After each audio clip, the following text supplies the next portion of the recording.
1/4 inch, 6,000-pound line check. We also have a 10,000, we have a 15,000 available.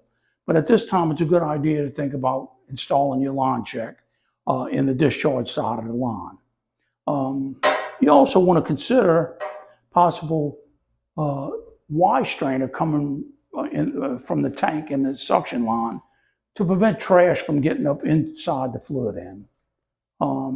This is time to install your grease jack, which this is an 1/8 inch threads. We recommend putting a little Teflon tape on here, and you install it into this port on the fluid end side. Also available is a couple of lube sticks that you put in your grease jack to make sure you got lube for your packing. All right. Once you do get all that hooked up and ready to go, you want to open your bleeder valve and slowly turn on your pump. Get your fluid into the inside of the head and make sure your bleeder valve's open to bleed out all the air until you get full flow. Once you get full flow, you close your bleeder valve. You should see fluid start to go down in your sight gauge. Once that's determined to set your rate, you have two ways to set your rate. You can set your rate by the speed, by this control valve, and also by the stroke length.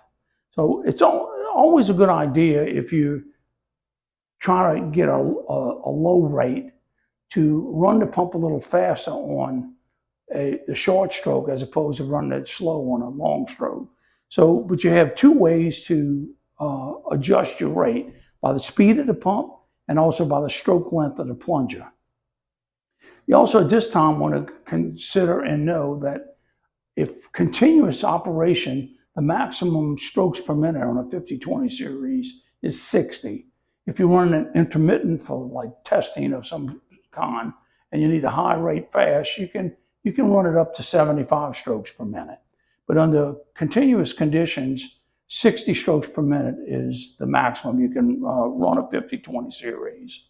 So once you get the pump start running and you've bled the air out, you're going to let your packing get wet, for a lack of terms, and set in for maybe 15 minutes. Once that happens, you can shut the pump down because you're going to get some slight weepage. You want to open your priming valve again with the pump shut down. It bleeds the pressure inside the head. You never want to adjust packing against pressure